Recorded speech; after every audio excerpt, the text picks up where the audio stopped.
I thought this must be a piece that the orchestra plays very regularly and does know very well, because it is a very, very complicated piece, and when the orchestra doesn't know it so well, it needs a lot of explanations, and everybody needs to get known to what the others are playing, and it's going so well. I'm really impressed, and I hear that it's the first time they play this piece since a long time, so I could hardly believe it. It's really one of my very favorite violin concerti, and I've played it a lot in the last years. I've also had this wonderful opportunity and luck to record this piece with Maestro Abbado and the Orchestra Mozart.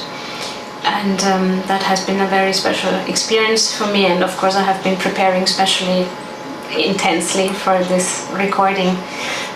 I was trying to look into biographical stuff and into the manuscript, into everything I could find, and there's a lot of literature around this piece and around Alban Berg in general, so that is my way of getting even closer to this kind of music. But it's also a piece which emotionally is so captivating that I think it's very difficult not to get caught by this piece. It's a very emotional, passionate, also very painful, doloroso, but also very tender piece. And if you know a little bit about, of course, the obvious story behind this piece about Manon Gropius, who died very young, and this piece was written for her as a requiem, and it also became a requiem for Alban Berg himself.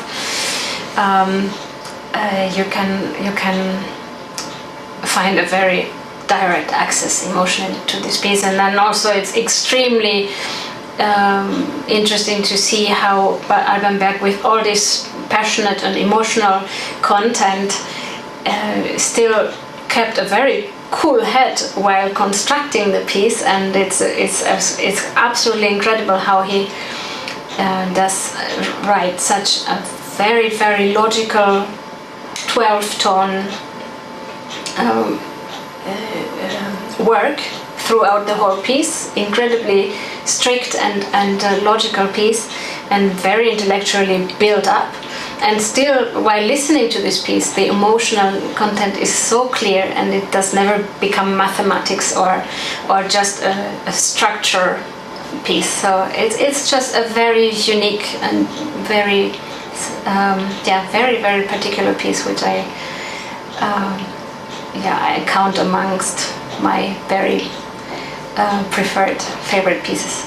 I think it took me some while to understand that this is actually a piece with all its structure, and once you know every note very well of this piece, and also every note that your orchestra musician colleagues are playing,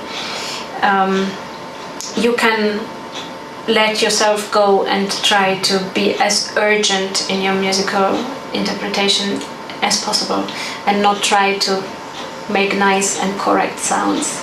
And I think I got a bit more in that direction today than maybe 20 years ago.